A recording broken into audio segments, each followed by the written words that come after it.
Please mute कीजिए अपने आप को। Nandita Pillai, please mute yourself. I can see you unmute.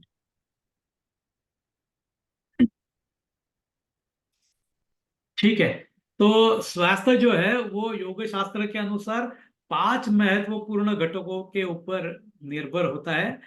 वो है आनुवंशिकता या हेरिडिटी, बाद में जो एनवायरमेंट हम जिसे कह सकते हैं या परिस्थिति हिंदी में कहेंगे, आहार, विहार तथा विश्रांति, ये 5 जो चीजें हैं उस पर हमारा स्वास्थ्य ज्यादा करके निर्भर करता है।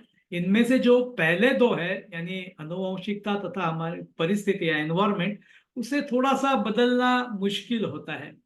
यानी कि जैसे आनुवंशिकता यानी हेरिडिटी, जिसके साथ में जो जेनेटिक प्रीडिस्पोजिशन हमें जो हमारे माता पिता से मिलती है, उसे बदलना तो हमारे लिए संभव नहीं होता है। तो उसके बारे में मैं इतना ही कहूंगा कि जो विरासत हमें हमारे माता पिता से मिलती है, तो जैसे कि जो धनराशि है या फिर जमीन जायदाद है, जितनी आनंद से हम उसका उसे एक्सेप्ट करते हैं, उतनी आनंद से हमें आनुवंशिकता भी एक्सेप्ट करनी होगी, ताकि उससे हमें ज्यादा कोई जो कहेंगे स्ट्रेस जो है वो स्ट्रेस न निर्माण हो। परिस्थिति भी जो है, हमारे गुरुजी कहा करते थे अक्सर कि परिस्थिति भी बदलना ज्यादा संभव नहीं होता है। यानी गुरुजी हमेशा मिसाल दिया करते थे कि जो मछली है होती है वो पानी में उसका जन्म होता है, और उसे अपने एनवायरमेंट यानी पानी से बाहर अगर निकाला गया तो वो जी नहीं पाती है। पंछी जो होता है जो पेड़ पर बसेरा करते हैं, उन्हें अगर पानी में जीना होगा तो भी उन्हें पॉसिबल नहीं है। तो एनवायरमेंट आप बदल नहीं सकते अपना। यहाँ तक कि मानव भी, बाकी लोगों की, बाकी जो जीव है उनकी बात तो नहीं करूंगा, लेकिन मानव भी अगर समझो, आप अगर टुंड्रा रीजन में रहते हैं या लेह लद्दाख में जहाँ पर ऑक्सीजन की मात्रा कम है वहां पर रहते हैं, तो वहां से मुंबई में आएंगे तो भी उन्हें तकलीफ होगी। या हम जो मुंबई वासी है जो समुंदर के नजदीक रहते हैं, उन्हें अगर लेह लद्दाख में भी भेज दिया गया तो भी थोड़ा सा जीना मुश्किल हो जाता है। तो यानी परिस्थिति और आनुवंशिकता दोनों चीजें जो है वो बदलना थोड़ा सा मुश्किल होता है। अगर बदले जा सकते हैं ऐसे जो घटक है जिसके जरिए हम स्वास्थ्य पा सकते हैं, वो है आहार, विहार तथा विश्रांति। तो ये 3 चीजें जो है उस पर हम आज ज्यादा ध्यान देंगे। जो मधुमेह है यानी डायबिटीज के जो मरीज होते हैं, उनके लिए जो आहार होता है उसके बारे में सबसे ज्यादा हम बात करेंगे।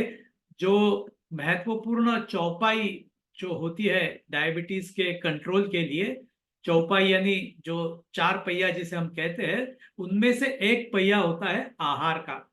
यानी वो 4 चौपाइया क्या है, तो दवाइयाँ होती है। तो दवाइयाँ बिल्कुल छोड़नी नहीं है। दवाइयाँ जो डॉक्टर साहब जो आपको रेकमेंड करते हैं, डॉक्टर साहब होंगे या भी हकीम होगा या फिर आयुर्वेदिक वैद्य होगा, जो भी है जिस पर आपको विश्वास है, उन्होंने जो दवाइयाँ आपको प्रिस्क्राइब की है, जिसे हम कहते हैं आरएमओ यानी जो हम कहते हैं कि रजिस्टर्ड आरएमपी यानी रजिस्टर्ड मेडिकल प्रैक्टिशनर, तो उन्होंने प्रिस्क्राइब की दवाइयाँ पर बिल्कुल हमें चेंज नहीं करना है।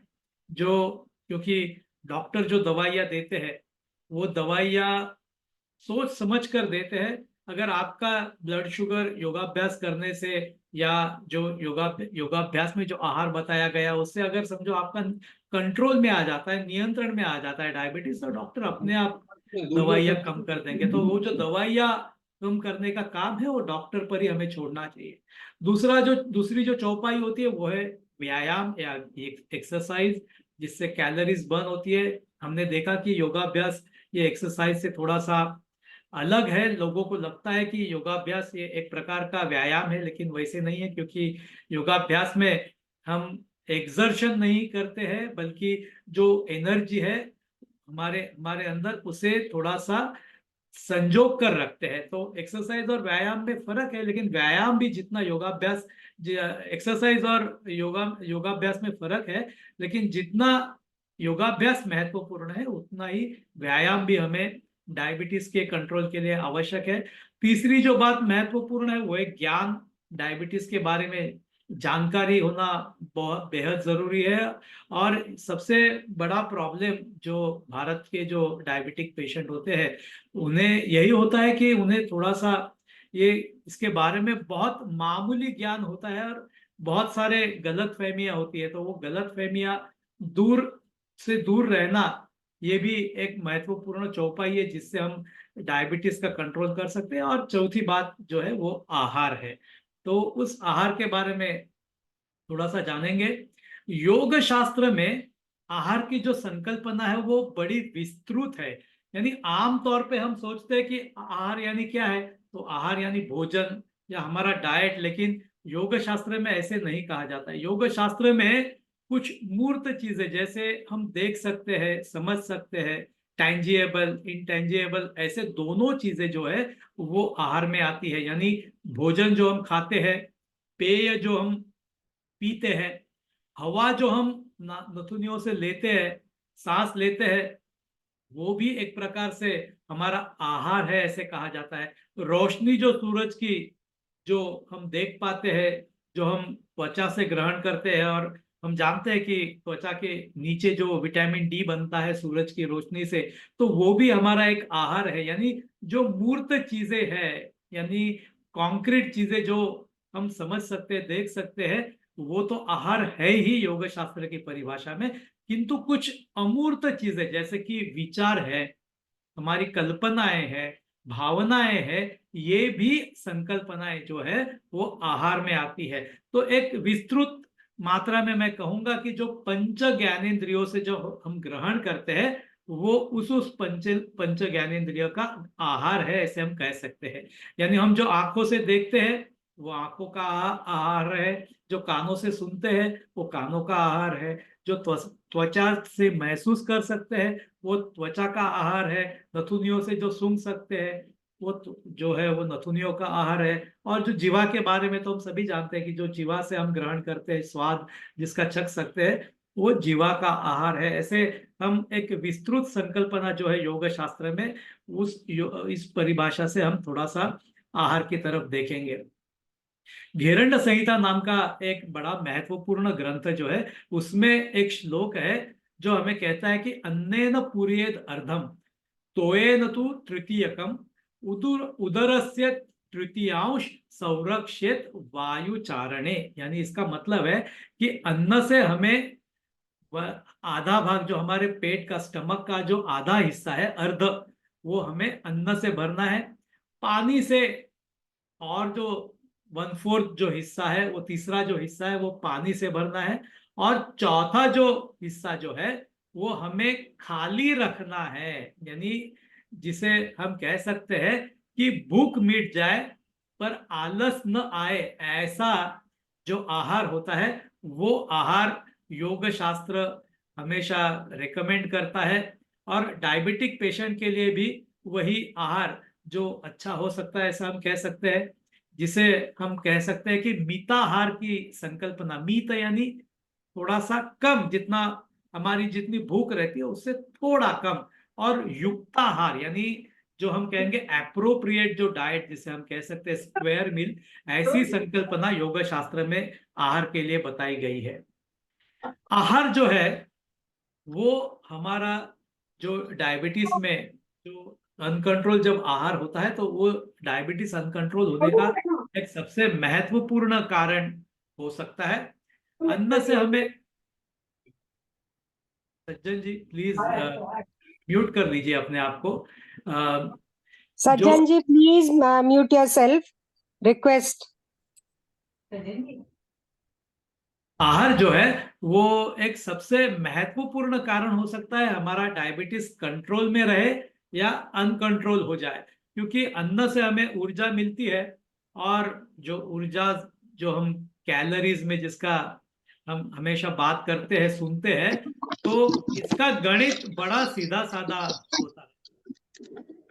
इसका गणित बड़ा सीधा साधा होता है। यानी आपकी जो जमा पूंजी है, यानी जो आप खाते हैं, जिससे जो कैलोरीज या ऊर्जा निर्माण होती है, वो अगर आपके खर्चे से अगर ज्यादा है, खर्चा कम है, तो जमा पूंजी बढ़ती जाएगी, यानी कैलोरीज शरीर में बढ़ती जाएगी। तो उसके साथ में शुगर जो है वो डायरेक्टली प्रोपोर्शनेट है, ऐसे हम कह सकते हैं। ये जो खर्चा जो होता है हमारे शरीर में, जो ऊर्जा का या कैलोरीज का जो व्यय होता है, वो तीन बातों पर निर्भर करता है बेसिकली। तो सबसे महत्वपूर्ण जो है वो बेसल मेटाबॉलिक रेट जिसे हम कहते हैं, बीएमआर, जो लगभग जितनी ऊर्जाएं हम खर्च करते हैं उसमें से 70% लगभग बेसल मेटाबॉलिक रेट के ऊपर हम खर्च करते हैं। बेसल मेटाबॉलिक रेट क्या है? तो हमें जीने के लिए जितनी ऊर्जा लगती है उसे बेसल मेटाबॉलिक रेट कहते हैं। यानी आप चाहे कुछ काम करे या नहीं करे, दिन भर बिस्तर पे लेटे भी रहे, तो भी जो कैलोरीज आपको शरीर को जीने के लिए लगती है उसे कहते हैं बेसल मेटाबॉलिक रेट। और वो जो पूरी जो कैलोरीज जितनी हम दिन भर में बर्न करते हैं उसमें से लगभग 70% ये जो है वो बेसल मेटाबॉलिक रेट, यानी जीने के लिए हमें आवश्यक होता है, कैलोरीज या ऊर्जा आवश्यक होती है। दूसरा जो है वो फिजिकल एक्टिविटीज, या जिसे हम योग की परिभाषा में विहार कहते हैं, वो लगभग 20% जो हमारा खर्चा होता है वो विहार पर या फिजिकल एक्टिविटीज पर खर्चा होता है। और थर्मोजेनेसिस, यानी जो हम खाना खाते हैं वो खाना पचाकर उसकी अन्न अन्न से ऊर्जा में जो उसका कन्वर्जन होता है, जिसे थर्मोजेनेसिस कहते हैं, उसके लिए यानी अन्न पचाने के लिए भी हमें जो कुछ ऊर्जा की आवश्यकता होती है, वो लगभग 10% ऊर्जा थर्मोजेनेसिस यानी अन्न को पचाने के लिए या मेटाबॉलिज्म में हमें खर्च करनी पड़ती है। तो ये तीन जो महत्वपूर्ण जो अंग है जहां पर हमारे ऊर्जा खत्म होती है, उसमें से जाहिर है 70% ये बेसल मेटाबॉलिक रेट होता है। तो सबसे महत्वपूर्ण चीज जो है योग शास्त्र की परिभाषा में वो है बेसल मेटाबॉलिक रेट। आपने सर जरा सर एक मिनट, अभी जो 7 जन, एक्सक्यूज मी, जो 7 लोगों ने अभी अभी ज्वाइन किया है, सब लोग म्यूट कीजिए अपने आप को। मैं सबका नाम कैसे लिखूं? सज्जन जी है, उसके बाद रघुनाथ कोपीकर जी है, म्यूट कीजिए अपने आप को। बलराम, विश्वजीत दास। मेनन सर आप कहाँ पर है? मेनन तो मुझे दिखाई नहीं दे मेनन रहे। सर को होस्ट नहीं है ना? को होस्ट जो होगा Anshu Rathore. Sorry sorry, he has just muted. Very good. अभी बलराम मेनन और विश्वजीत दास कौन है वो? Yeah, everybody is muted. Thank you everybody. Thanks. तो सबसे महत्वपूर्ण जो है वो है बेसल मेटाबॉलिक रेट। जैसे कि हमने देखा तो वो लगभग 70% जो हम कहेंगे सभी जो ऊर्जा हम खर्च करते हैं उसमें से। और बेसल मेटाबॉलिक रेट, देखिए हम तो जानते हैं, कई बार हमने उदाहरण देखे हुए रहते हैं कि जो जैन मुनि होते हैं जो उपवास करते हैं कई दिनों तक, और हमें अचरज होता है कि ये कैसे उपवास इतने दिनों तक कर सकते हैं। तो उनका जो बेसल मेटाबॉलिक रेट, यानी जिन्हें जीने के लिए जितनी ऊर्जा लगती है, वो उनकी मे बी बिकॉज ऑफ जो वो कुछ उनके जो साधना करते होंगे उस साधना के कारण बेसल मेटाबॉलिक रेट ही उनका कम हो जाता है। लेकिन हम लोगों के लिए, लोग ऐसे सोचते हैं कि कम खाना या डाइटिंग यानी क्रैश डाइट, ऐसे एक हमारा जो विचार लगभग आम लोगों के बीच में मनों में रहता है, वो थोड़ा सा गलत है वो विचारधारा।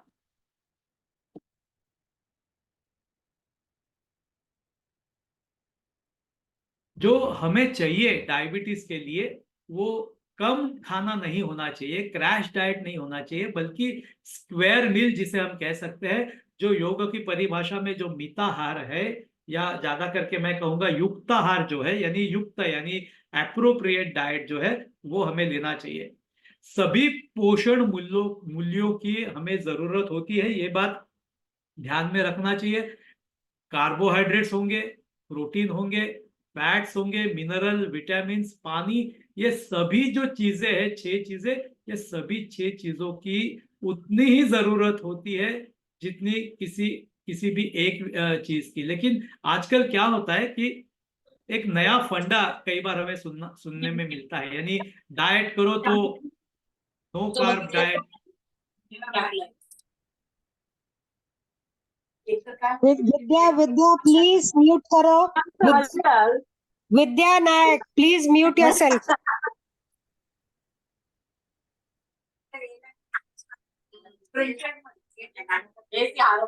मैं देख रहा हूँ थोड़ा कि मैं अगर समझो कर सकता हूँ तो सर आप वंदना मैम को को होस्ट कर दीजिए तो शी विल हैंडल दिस ना। वंदना मैम को यू कैन मेक को host. yeah, that is what I'm trying. I'm not able to do that actually.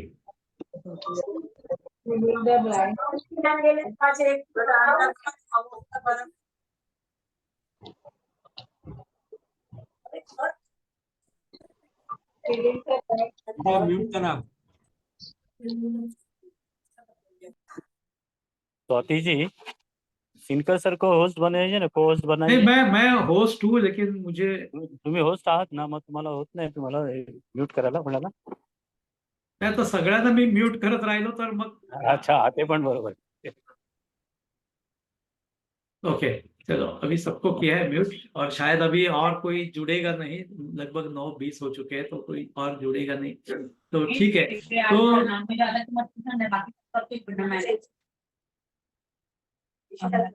विद्या जी अपने आप को म्यूट कर लीजिए। विद्या को फोन करके भी बोला है, विद्या प्लीज। हो गया।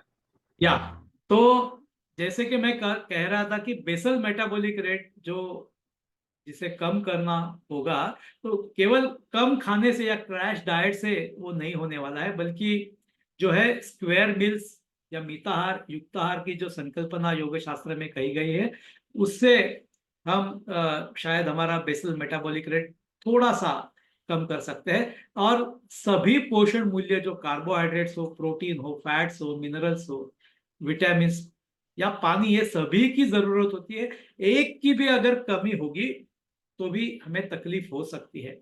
आजकल नया जो फंडा सुनाई देता है कई बार कि नो कार्ब डाइट या low fat diet, sugar free diet, तो ये सब चीजें जो है वो डायबिटीज के लिए या किसी भी आदमी के लिए, आम आदमी के लिए भी वो किसी काम की नहीं है।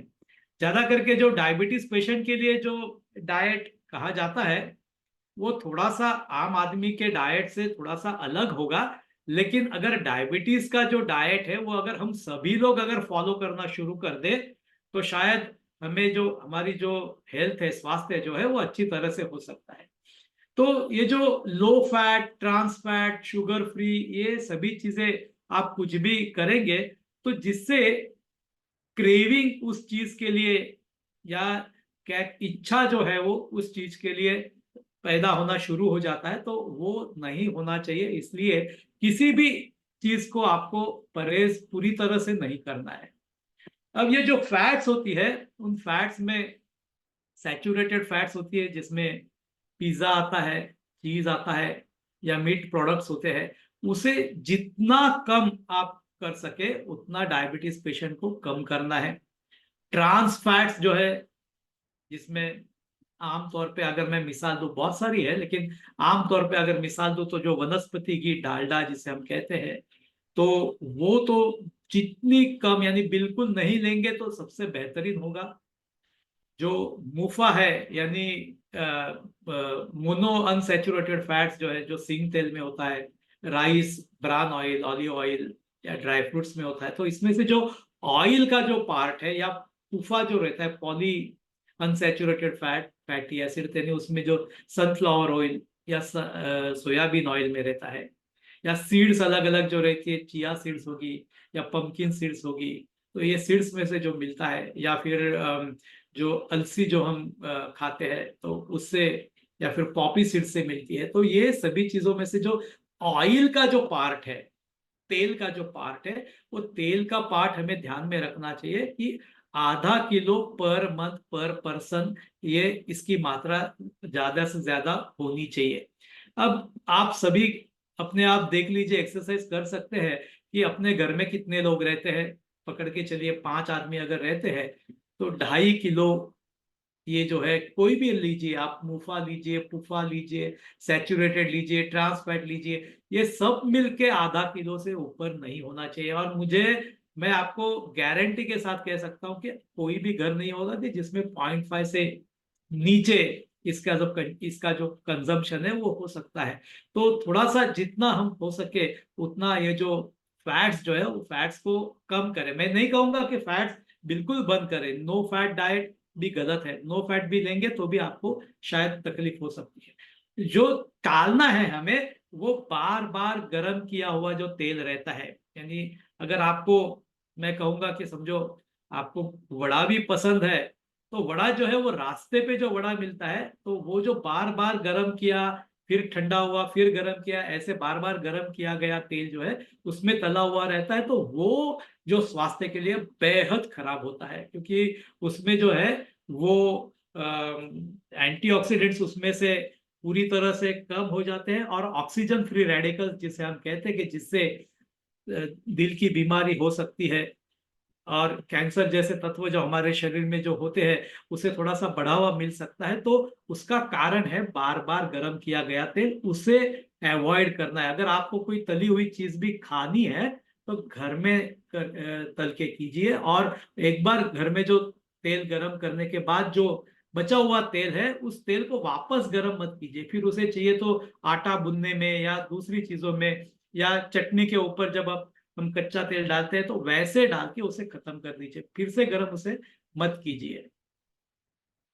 कार्बोहाइड्रेट्स, प्रोटीन्स जो है वो भी उतने ही जरूरी है, लेकिन जो कार्बोहाइड्रेट्स या प्रोटीन्स जो भी हम खाना लेते हैं तो उसमें हमें देखना है कि जो रेशेदार या फाइबरस जो पदार्थ होते हैं जिसका ग्लाइसेमिक इंडेक्स कम होता है, ऐसे पदार्थ हमारे खाने में ज्यादा होने चाहिए। अब ग्लाइसेमिक इंडेक्स क्या है, तो जब हम खाना खाते हैं तो खाना खाने के बाद उसका जो ग्लूकोज में जो तब्दील होता है तो वो समय जो होता है, अगर समय कम समय में अगर उसका ग्लूकोज में कन्वर्जन हो जाता है तो उसे कहेंगे कि ग्लाइसेमिक इंडेक्स हाई है।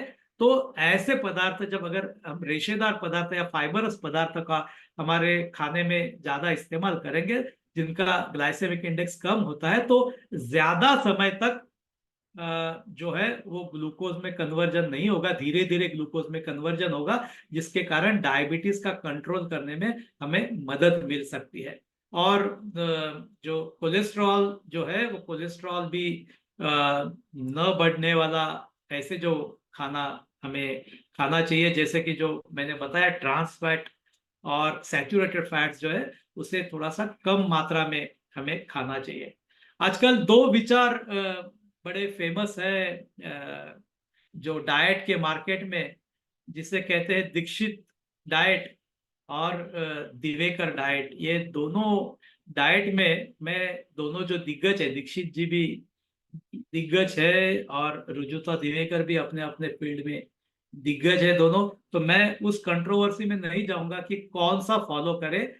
लेकिन मैं ये कहूंगा, मजाक से लीजिए, कि अगर समझो आपकी बेटी अगर देनी है ना तो दीक्षितों के घर में दीजिए, और अगर बहू लानी है तो दिवेकर के घर से लाइए, यानी बेटी को सिर्फ 2 बार खाना पकाना पड़े और बहू आए तो आपको 5-6 बार खाना पका के 2-2 घंटे में खाना पका के दे दे। तो ऐसे जो दो विचार जो बहुत ही विरुद्ध है थोड़े से, तो उसमें से जो मुझे लगता है कि डायबिटीज पेशेंट के लिए जो है वो दिवेकर जो डाइट जो है वो थोड़ा सा बेटर होगा, जो 5 से 6 बार थोड़ा थोड़ा पोर्शन अगर हम खाते हैं 2-2 घंटे में, तो that is a better diet for a diabetic patient. दूसरी चीज जो महत्वपूर्ण है, अगर आप रॉ वेजिटेबल्स या जिसे हम रेशेदार सलाड्स जो हम कह सकते हैं वो अगर खाएंगे तो अपने आप जो शुगर कन्वर्जन जो है वो धीरे धीरे होते जाएगा। इसके साथ साथ हमें केवल जो आवश्यक जो कैलोरीज नहीं मिलती, जो हम कहेंगे कि कैलोरीज उसकी जो बर्निंग जो होती है वो कैलोरीज का इंटेक थोड़ा सा कम हो जाएगा, लेकिन उसके साथ साथ हमें जो आवश्यक विटामिन और मिनरल्स भी है वो सलाद से या फ्रूट से हमें मिल जाते हैं। जो और एक महत्वपूर्ण चीज जो है वो है हमारे जीवन में आवश्यक या आहार का जो महत्वपूर्ण घटक हम कह सकते हैं वो है पानी। तो लगभग 2.5 से 3 लीटर पानी दिन में हमें पीना चाहिए। वो it depends upon the season. अगर आज के जो गर्मी के मौसम में अगर आप 2 लीटर या 2.5 लीटर भी पानी पी ले तो थोड़ा सा कम ही होगा। तो थोड़ा सा आपको अगर सेल्फ एग्जामिनेशन अगर करना है कि मैं जितना पानी पी रहा हूँ वो उचित है या नहीं, तो उसके लिए जो हमारी जो पेशाब का रंग है वो आप थोड़ा सा अगर उसे परखेंगे, अगर पेशाब का रंग येलो नहीं है, कलरलेस है, तो समझिए कि आपका पानी का जो इनटेक है वो ठीक है। ये एक थंब रूल है। तो ताकि हम अपने आप सोच सके, अपने आप एग्जामिन कर सके कि मैं पानी पी रहा हूँ वो कम है या ज्यादा। तो कम से कम 2.5 से 3 लीटर पानी ओवर द स्पैन ऑफ, मतलब 12 घंटे, जो 14 घंटे जितना हम जागते हैं उतने समय में हमें लेना है। कई बार लोग सुबह उठते ही शहद और नींबू डाल के गुनगुना पानी पीते हैं, सोचते हैं कि वजन हमारा उससे कम हो सकता है। तो उससे वजन कम होता है, ये बिल्कुल गलत फहमी है। क्योंकि शहद जो है वो शहद आपके शुगर को जल्दी, उसका ग्लाइसेमिक इंडेक्स हाई होने के कारण शुगर को जल्दी शूट करता है। तो वैसे नहीं करना है। उसके बदले हम रेकमेंड करते हैं हमेशा उषप पान। उषप पान यानी गुनगुना पानी सुबह उठने पर खाली पेट अगर आप पीते हैं, तो जिससे ये एक प्रकार का हम कह सकते हैं कि लाइफस्टाइल है। और जो लाइफस्टाइल में भी पिछले 50 वर्ष पूर्व मैं कह सकता हूँ कि एक आदत सी थी लोगों की कि सुबह उठने पर थोड़ा सा गुनगुना पानी, 1 गिलास भर पानी गुनगुना यानी लुकवार्म पानी जो है वो पी लिया करते थे। उसके बाद में आधा घंटे तक कुछ नहीं खाना या पीना, उसे उषप पान कहते हैं। तो जिससे एक मैं कहूंगा कि आपके जो आगे का जो पूरा दिन भर का जो दिनचर्या जो है उसे एक प्रकार का अच्छा स्टार्ट हो सकता है। जहां तक हो सके तो you can start the day with a fruit fresh fruit, लेकिन वो बिना काटे अगर आप खा सके तो बेहतर होगा। क्योंकि अगर आपने देखा होगा कि अगर फ्रूट आप काट के रखते हैं तो उसका ऑक्सीडेशन होता है। यानी आपने सेब को या जिसे हम कहते हैं कि एप्पल अगर काटा और उसे 10 मिनट तक आप रखते हैं तो थोड़ा सा ब्राउनिश हो जाता है। हवा में जो ऑक्सीजन होता है उसके साथ में उसका सहयोग होता है, जिसके कारण उसके जो पोषण मूल्य जो होते हैं वो कम हो जाते हैं। तो बिना काटे फल को, अगर फ्रेश फ्रूट को अगर आप खाते हैं सुबह, तो उससे आपके जो हम कहेंगे कि डाइजेशन को एक अच्छा किक स्टार्ट मिलता है। खाली पेट अगर आप खाते हैं तो बेहतर होता है। जहां तक हो सके डायबिटीज पेशेंट को फ्रूट जूस नहीं पीना चाहिए, बल्कि फ्रूट खाना चाहिए, जिससे जो फाइबरस चीजें भी जो है उसके साथ साथ में शरीर में चली जाएगी। और जो उसका जो शूट होने का जो शुगर जो शूट होती है वो शूट नहीं होगी। आप जूस अगर पीते हैं तो जूस से, जिसमें फाइबर न होने के कारण पेट में जल्दी से सोखा जाता है, जिसके कारण शुगर शूट होने की जो तकलीफ है वो हो सकती है। अब कुछ चीजें जो हम कहते हैं कि योग शास्त्र में या हमारे नेचुरल लिविंग में जो हम कहते हैं, उसमें से कुछ चीजें जो खाने के बारे में हम हमेशा कहते हैं कि खाने से पूर्व डॉक्टर सभी तो कहते हैं कि हाथ पैर धोना अच्छा होता है। लेकिन उसके साथ में आजकल जो कहना महत्वपूर्ण हो गया है वो आपके फोन, मोबाइल, टीवी, कंप्यूटर सब बंद करके खाना खाइए। क्योंकि कई बार मैंने देखा है, आमतौर पे जो युवा लोग ही नहीं बल्कि जो हमारी पीढ़ी के हैं वो भी खाते वक्त एक हाथ में मोबाइल चलाते हैं, सामने टीवी चालू होता है। या जो वर्कोहोलिक रहते हैं वो कंप्यूटर पे काम करते करते एक हाथ से खाते हैं दोपहर का खाना। तो ये सब चीजें बिल्कुल बंद करेंगे तो आपको उससे जो खाने से जो लाभ मिलने वाले हैं वो लाभ ज्यादा मिलेंगे। जहां तक हो सके जो हमारे जो पूर्वज जो किया करते थे, यानी नीचे बैठकर, जमीन पर बैठकर क्रॉस लेग पोजीशन में अगर आप खाना खाते हैं तो वो जो पोजीशन है वो आपके डाइजेशन के लिए या खाने के लिए आपको बेहतर पोजीशन है, न कि आपके डाइनिंग टेबल पर बैठकर। जहां तक हो सके जितनी छोटी थाली आप लेंगे, उतना एक थाली में जितना परोस सकते हैं वो ऑब्वियसली थोड़ा कम होगा, तो थोड़ा कम जो मिताहार की जो संकल्पना है वो अपने आप धीरे धीरे आपके जो जीवन में आ जाएगी। थोड़ा सा जब हम खाना खाते हैं तो पेट की सुनो, ऐसे मैं कहना चाहूंगा। यानी शाम को कई बार कई लोगों को आदत होती है कि रात का खाना बहुत देर से खाते हैं, शाम को कुछ तो भी जो स्नैक्स लेते हैं जो ज्यादा करके हाई हाई कार्बोहाइड्रेट्स वाले या हाई फैट्स वाले रहते हैं।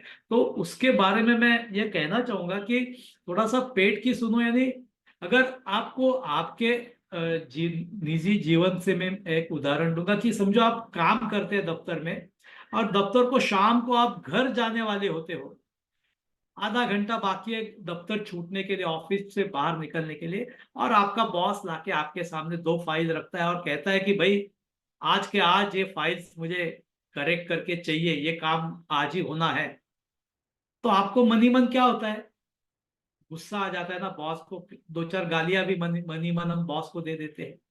तो वैसे ही अगर पेट जो है, हमारी जो डाइजेस्टिव सिस्टम है, वो रात को धीरे धीरे जब शट डाउन करने की बारी जब उसकी आती है, जैसे ऑफिस की शटडाउन की बारी में अगर आपको काम आया तो आपको गुस्सा आता है, तो आपके जो डाइजेस्टिव सिस्टम को भी गुस्सा आना है, और गुस्से से वो काम करेगा, नहीं करेगा ऐसे नहीं, डाइजेशन करेगा। लेकिन ये रोज अगर होते जाएगा तो फिर जो जो डाइजेशन की जो स्थिति है, डाइजेशन का जो काम है, धीरे धीरे कम होते जाएगा।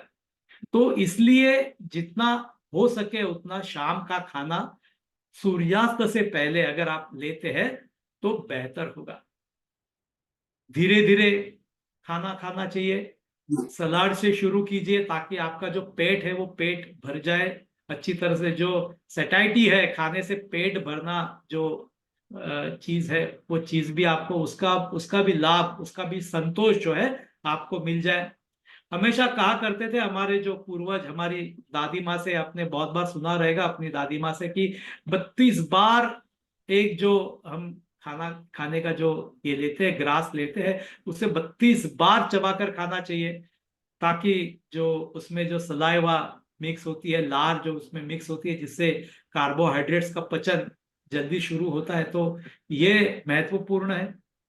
आनंद और प्रसन्नता से खाना खाना चाहिए। जब हम हमेशा कहते हैं कि जब जो स्ट्रेस वाली बात जो रहती है, अगर आपने पुराने जमाने में आपने देखा रहेगा कि मम्मी अगर घर में कुछ भी बुरी चीज या कुछ बुरी घटना हुई है तो वो पापा को खाने के बाद बताती है, खाते वक्त नहीं बताती है। क्योंकि आनंद जो है, प्रसन्नता जो है, वो अगर आपकी रहेगी तो डाइजेशन भी अच्छा होगा। और उसी लिए शायद हमारे जो कहेंगे हमारी जो लाइफस्टाइल है, उसमें जो रंगोली का जो महत्वपूर्ण है, जो खाने के हमारे जो थाली के इर्द गिर्द हम रंगोली बनाते हैं, खाते वक्त अगरबत्ती लगाते हैं, जिससे कि हमारा जो मूड है, आनंद है, प्रसन्नता है, वो बढ़ जाती है। अल्कोहल जो है, जो डिहाइड्रेशन कॉज करता है, तो अल्कोहल से जहां तक हो सके परे रहना चाहिए।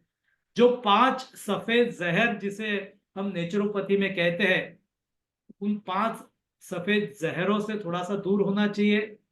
पॉलिश राइस, पॉलिश राइस यानी जो हम कहेंगे कि चावल जो है, वो जहां तक हो सके वो आपको ब्राउन चावल अगर आप लेते हैं, ब्राउन राइस अगर लेते हैं तो वो बेहतर है। क्योंकि पॉलिश राइस में जो चीजें पॉलिश करने के बाद फेंकी जाती है, वही एक्चुअली जो है जिससे हमें पोषण मूल्य मिलते हैं।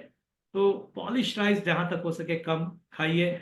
मैदा जो है, वो मैदा यानी गेहूं का आटा, जिसे हम थोड़ा सा छानने के बाद जो अच्छी चीज जो है उसे फेंक देते हैं, जो ऊपर का जो ये रहता है जिसे फाइबर हम कहेंगे, और जो नीचे जो आया हुआ जो यूज करते हैं हम, जिसे मैदा कहते हैं, जो किसी काम का नहीं होता है, जो जिसे हम कहेंगे लो क्वालिटी कार्बोहाइड्रेट जो रहते हैं, उसे जितना हो सके उतना हम कम करना है।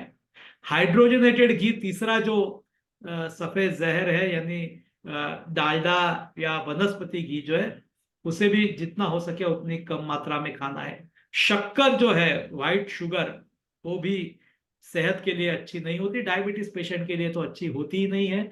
और पांचवी चीज शायद हो सके, पता नहीं, सभी डॉक्टर्स उसे नहीं मानेंगे, क्योंकि दूध जो है वो एक अच्छा प्रोटीन का सोर्स होता है जो वेजिटेरियन लोग हैं उनके लिए।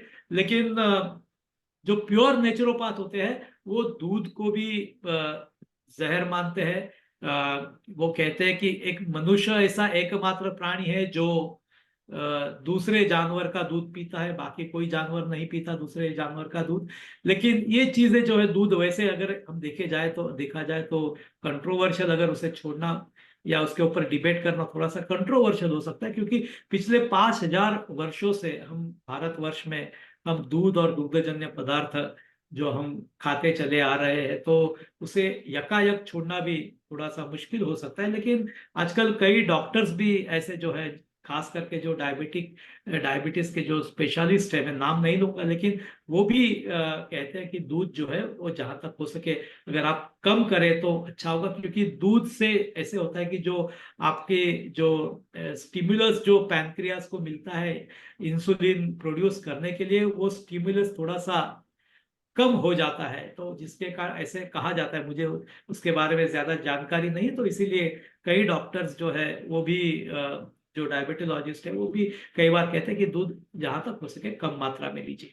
शाम का खाना, जैसे कि हमने कहा कि सूर्यास्त से पहले अगर हम लेते हैं तो बेहतर होता है। सूर्यास्त से पहले इसलिए लेना है क्योंकि उसके बाद में आप 2 से 3 घंटे कम से कम सोए नहीं। सोने से पहले अगर 2-3 घंटे अगर आपके खाने के पश्चात जाए तो डाइजेशन जो है वो अच्छी तरह से हो सकता है। उपवास जो है वो डायबिटिक पेशेंट को कतई नहीं करना है, क्योंकि जो दवाइयाँ वगैरह लेते हैं तो उससे हाइपोग्लाइसीमिया यानी शुगर कम होने की जो तकलीफ है वो हो सकती है। लेकिन जो बाकी की जो चीजें हैं, जो फल जो है, सीजनल फ्रूट्स जो है, जो आमतौर पे हम कहेंगे कि जो हमारे पूर्वज खाते आ रहे थे, वो जो अन्न है, वो अन्न अगर हम लेते हैं तो जिससे आहार हम कह सकते हैं कि जो पूरी तरह से स्क्वायर मील जिसे हम कह सकते हैं, जिससे हमारी जो जरूरतें है वो सभी जरूरतें पूरी हो सके।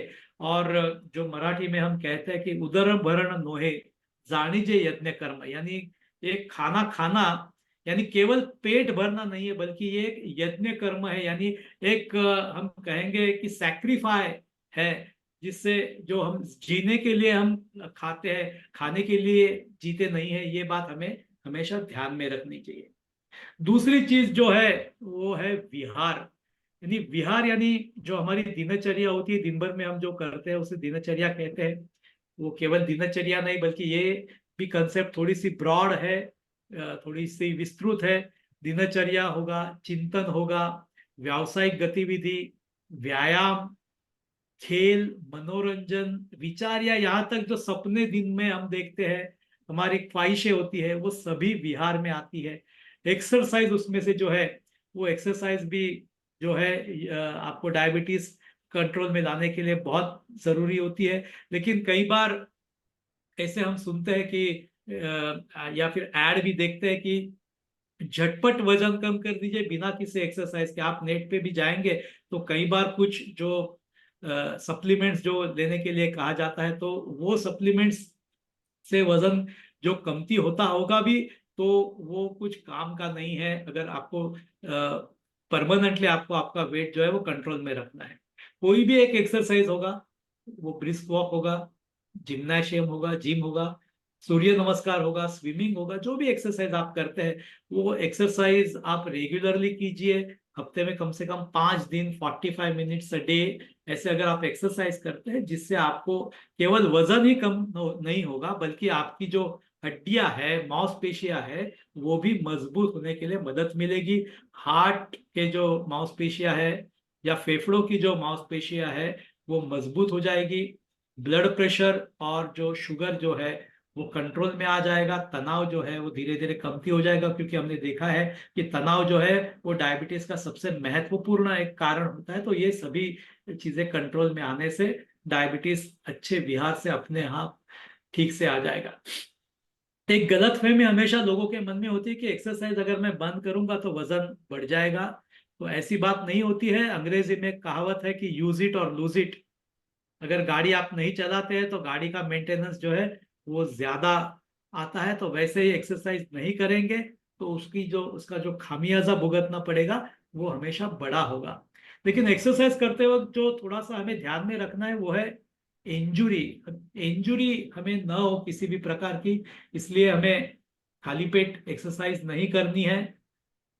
जो डायबिटीज की दवाइयाँ लेने के बाद खाली पेट बिल्कुल नहीं करनी है, या एक्सरसाइज करने के बाद या एक्सरसाइज के दौरान हमारा डिहाइड्रेशन ना हो, इसके लिए पानी पीना बेहद जरूरी है। पानी पीने से और एक बेनिफिट होता है कि जो एक्सरसाइज के कारण जो लैक्टिक एसिड हमारे जॉइंट्स में जमा हो जाता है वो जो प्रॉब्लम है वो नहीं होगा, और इससे जो इंजुरीज होने की जो चांसेस है वो केवल अच्छे ढंग से डिहाइड्रेट रखने में हमारी शरीर को इंजुरीज हमारी कम हो सकती है।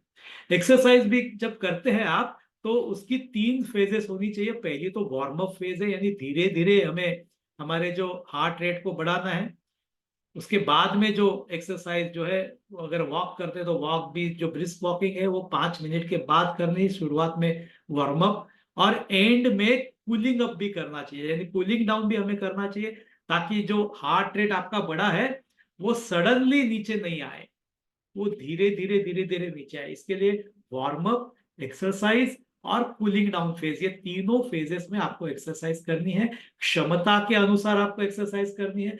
कोई भी एक्सरसाइज आप करते हैं तो भी अल्पारंभ यानी शुरुआत जो है वो हमेशा धीरे से यानी छोटी मात्रा में करनी चाहिए। ऐसे हमेशा कहा जाता है कि अल्पारंभ क्षेम करें, यानी जो कम मात्रा में अगर आप शुरुआत करते हैं तो जिससे आपको कोई तकलीफ नहीं हो सकती, वो हमेशा आपको लाभदायक होती है।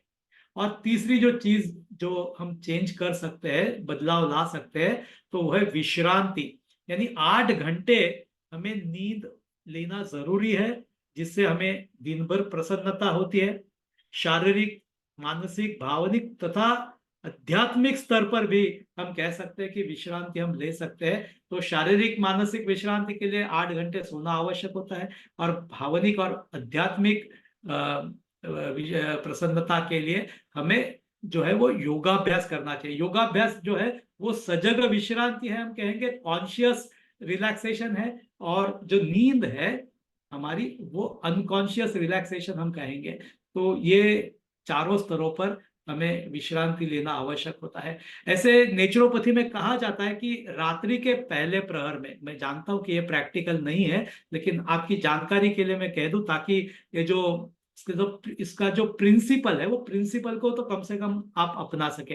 अगर रात्रि के पहले प्रहर में यानी 3.5-3 घंटे में, यानी 9 से 12, ये 9 से 12 में रात को अगर आप जितनी नींद लेते हैं, ऐसे नेचुरोपैथी में कहा जाता है कि उसके दुगनी विश्रांति आपको मिलती है। रात्रि के दूसरे प्रहर में यानी रात को 12 से 3 में अगर आप जितनी नींद ले सकते हैं, उसमें जितने घंटों के लिए आप नींद लेंगे उतनी विश्रांति आपको मिलती है। और रात्रि के तीसरे प्रहर में या सुबह के पहले प्रहर में हम कह सकते हैं, यानी रात को 3 से लेके सुबह 6 बजे तक, ये जो तीसरा प्रहर है उसमें जितने समय के लिए आप नींद लेते हैं तो उसकी आधी ही विश्रांति आपको समय की मिलती है। यानी आप पकड़ के चलिए, प्रैक्टिकली मैं कहता हूं कि 10 बजे या 10:30 बजे अगर आप नींद लेते हैं, 9 बजे तो पॉसिबल नहीं है मुझे, मैं जानता हूं, लेकिन 10-10:30 बजे अगर आप सोते हैं तो 10 से 12 तक 2 घंटे, उसमें 4 घंटों की विश्रांति मिल जाती है। 12 से 3 में जो 3 घंटे, उसकी 3 घंटों की विश्रांति मिलती है, यानी हो गए आपके 7 घंटे। और 3 से 5 बजे तक 2 घंटे जो है उसमें आपको आधी यानी 1 घंटे की विश्रांति मिलती है 2 घंटों में, यानी 7 और 1 8 घंटे की विश्रांति आपकी हो गई। आप सोते हैं 10 बजे, उठते हैं 5 बजे, एक्चुअली 6 घंटे ही होते हैं, लेकिन 6 घंटों में आपको 8 घंटों की विश्रांति मिल सकती है, जिससे कि आप अपनी दिनचर्या जो है, विहार जो है, जल्दी शुरू कर सकते हैं, कुछ एक्सरसाइज कर सकते हैं, और जिससे आपको जो आहार विहार और विश्रांति जो चीजें हैं ये आपको जो अपने जीवन में उसका उसे अपनाने में आपको मदद हो सकती है, समय मिल सकता है। कई बार लोग कहते हैं कि हमको सब करना है, सब अच्छा मालूम है मुझे, लेकिन समय नहीं मिलता। तो ये समय मिलने के लिए मैं कहूंगा कि अगर 10 से 5 ये अगर आपका सोने का समय होगा तो उससे आपको जो है वो शरीर को जो विश्राम जो है विश्राम भी मिल जाएगा, और जो समय आपको चाहिए जो आहार विहार और विश्रांति को अपनाने में वो भी मिल सकेगा। ये आहार विहार विश्रांति ऐसे देखा जाए तो एक बहुत बड़ी चीज है जो केवल आधे घंटे में या 1 घंटे में नहीं समझा सकते, लेकिन उसकी जो प्रिंसिपल्स है वो प्रिंसिपल्स मैंने यहाँ पर आपको बताने की कोशिश की है। अगर इसे हम अपना सके तो जो हम कहेंगे कि जो हमारी जो अनुवंशिकता या हेरिडिटी है और जो इन्वायरमेंट है जिसे हम नहीं बदल सकते हैं, लेकिन ये 3 चीजें जो है उन्हें उसमें बदलाव लाकर हम अच्छी जिंदगी जी सकते हैं। और जो डायबिटीज जो है उसकी जो रोकथाम तो नहीं कहूंगा, लेकिन उसका जो नियंत्रण जो है वो अच्छी तरीके से हम कर सकते हैं। Thank you very much friends. अगर आपको कुछ पूछना हो तो आप पूछ सकते हैं।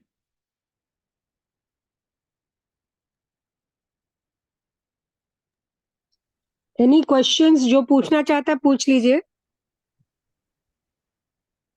सर वो बीएमआर और 2 चीज और बताई थी, एक बार आप वापस से प्लीज एक्सप्लेन करेंगे? या बीएमआर यानी बेसल मेटाबॉलिक रेट है, यानी जीने के लिए आपको आप कुछ भी नहीं करेंगे। आप खाली, जैसे कि मैंने कहा था कि आप सिर्फ खटिया पे लेटे रहेंगे पूरे 24 घंटे ना, तो भी आपको लगभग जो खाते हैं आपको जितनी ऊर्जा आपको लगती है दिन में, उसमें से 70% ऊर्जा केवल बीएमआर यानी बेसल मेटाबॉलिक रेट के लिए लगती है हमें। दूसरा जो है वो है जो फिजिकल एक्टिविटी, यानी दिन भर जो आप काम करते हैं ना उसमें 20% आपकी एनर्जी या कैलोरीज वेस्ट जो आप खर्च करते हैं। और तीसरी जो है वो थर्मोजेनोसिस, यानी जो आप खाना खाते हैं उसे ऊर्जा में तब्दील करने के लिए, यानी डाइजेशन का या मेटाबॉलिज्म का जो काम है उसके लिए भी आपको कुछ एनर्जी या कुछ कैलोरीज खर्च करनी पड़ती है, वो 10% होती है। तो ऐसे आपको टोटली 100% लगभग, ये थोड़ा सा एग्जैक्टली 70-20-10 ऐसा नहीं है, लेकिन आमतौर पे हम ऐसे पकड़ के चल सकते हैं। Okay, thank you so much sir. Recording कौन करता है, तुम्ही करता का pardon? Recording? Recording I don't know. Recording आपने पहले रिक्वेस्ट की थी तो मैंने एक्सेप्ट कर दिया था, तो अभी रिकॉर्डिंग बंद कर देता हूँ। यस। नहीं, नहीं, सिनकर सर, आपने बोला कि खाली पेट